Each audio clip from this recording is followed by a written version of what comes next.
ప్రియ దేవుని పిల్లలారా, పాపము ఎంత ప్రమాదకరమైందో, అది ఎంత మనిషికి దేవుడికి దూరం చేస్తుందో మనిషిని, అది ఒకసారి వాక్యంలోకి వెళ్ళినప్పుడు ఆశ్చర్యకర విషయాలు మనకు కనపడుతూ ఉంటాయి.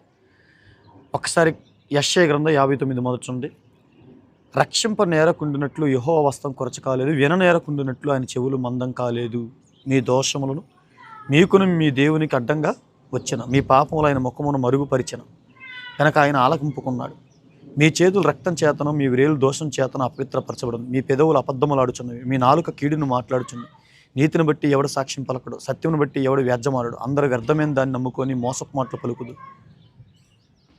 ఇక్కడ సందర్భాన్ని మీరు జ్ఞాపకం చేసుకుంటే, దేవుడు మరి ఎప్పుడైనా చూడండి, మన హృదయము ఎప్పుడైతే పాపంలోకి వెళ్ళిపోయిద్దో అప్పుడే మన ప్రభు మనకు దూరం అయిపోతాడని వాక్యం సెలవిస్తుంది.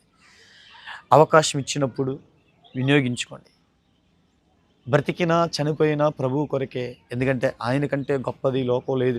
ఒక్కసారి మనకిచ్చిన అవకాశం ఆయన వైపు మన హృదయం తిప్పుకొని మళ్ళీ వెనకడుగేయకుండా మరణం వరకు నమ్మకంగా బ్రతికిన వారిమైతే ఆ తర్వాత వచ్చే ఆనందాలన్నీ మన సొంతం అయిపోతాయి. పర్వాలేదు. ఎందుకంటే భూమి మీద కొంతకాల చిన్న జీవితంలో నా నుండి దేవుడు ఏం ఆశిస్తున్నాడంటే, నా కొరకు, నా రాజ్యం కొరకు బహు రోషంగా బ్రతికే క్రైస్తవులుగా మీరు ఉండాలని కోరుతున్నాడు.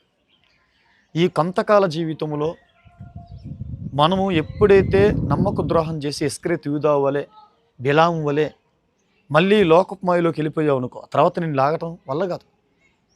పశ్చాత్తాపడ్డావు, బాప్తిసం తీసుకున్నావు, నా జీవితం ప్రభువుకి అంకితం ఉన్నావు, విడిచిపెట్టిన పాపంలోకి వెళ్ళక మరణం వరకు నమ్మకంగా ఉండు, ఖచ్చితంగా జీవిస్తావు.